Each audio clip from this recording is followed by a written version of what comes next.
diligence on the renewal application. I appreciate that. I'd like to make I'd like to make a comment if I could. And Make it quick, and then we're going to. I appreciate you. Well, you did say later we would be discussing this, so I would like a minute to do that. Okay. First of all, there's a major question running around this room at the moment. And you say you have a responsibility in terms of looking at schools' locations, looking at fees, amendments, to watch out for the welfare of the kids. Correct. My question to you is, which kids? The 4% in the charters or the 96% that we represent here?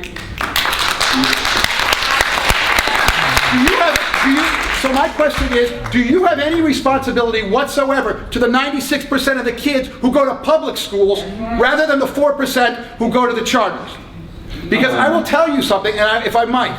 I will just say to you that, I mean, I feel like I have that obligation because I'm a SUNY trustee and a fiduciary, but I also have that obligation as a human being. Well, then, okay. if that's the case, then instead of listening just to the trustees, or just to those who are paid to authorize charters, you might be listening to this community a little bit, and I'll tell you why. Well, if I might, please. Okay. You said I could have a minute. I appreciate it again, and I do appreciate the fact that we do have some comment here, and that we don't have to foil for charter amendments as we were told at other public hearings. Did you get what I said? Yeah. At other public hearings, we were told we had to foil to get the information on what the hearing was about. Right. That is how transparent. But I will say to you that we are here, okay, because when you give Eva Moskowitz another $4 million or $3 million on top of the $23 million she already has in surplus, while she's pleading poverty, the two don't make sense. She's got a $23 million surplus, but she needs a raise? Give me a break. And the problem I have as a parent and as a community representative is that the money that she uses, that you take out of our tax dollars and are taking out of these classrooms, let me tell you what it's used for. It's used for thousands of brochures. And you know what the brochures say? I don't have any choice in my public schools.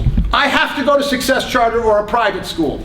Sir, you realize, excuse me, No. You realize that SUNY has not taken a dime out of your school district dollars, and excuse me, and second, you also realize, I assume, that even if this increase didn't go through, the amount of money that was taken from the school district wouldn't change, right? You understand that? I have an issue. That's actually not the case, because I will tell you why. So you think if we approve this, that more money is going to flow to the Yes, because more money is flowing to lobbyists, more money is flowing to advertising agencies, yes, all to denigrate our public schools and to tell parents, don't go. And why does she have to spend $3.5 million to tell our parents not to go to the public schools? And I will just add to you, you say it doesn't take money out of the pockets of our schools, it doesn't hurt our schools. I beg to differ. I'm the former president of Community Districts 3. We have an $11.5 million magnet grant to desegregate the schools. That grant would open up choice to 3,000 kids in 8 schools. What has happened is Ms. Moskowitz has taken millions of dollars allocated to her management fee from our tax dollars to go right into the teeth of that federal grant and say, don't go to those schools. Don't segregate those schools. Come to our schools. And that is not only taking money out of our pockets, it is not only taking money away from our kids, it's segregating. It is segregating the schools, and it is undermining our schools. It's true. And that is what that management fee goes to. That's exactly right. And so when we see $2 million spent on lobbying, $400,000 spent on marketing, you telling me from our tax dollars that doesn't hurt our public school kids? So that's why I ask you, sir, when you say I have to watch out for the kids, I'm going to ask you, is it the 4% or the 96%? That's the problem here. Got everything? Cindy, you got everything? You need help?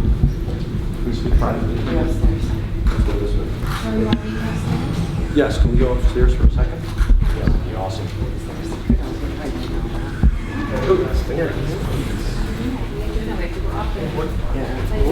Here's the secret of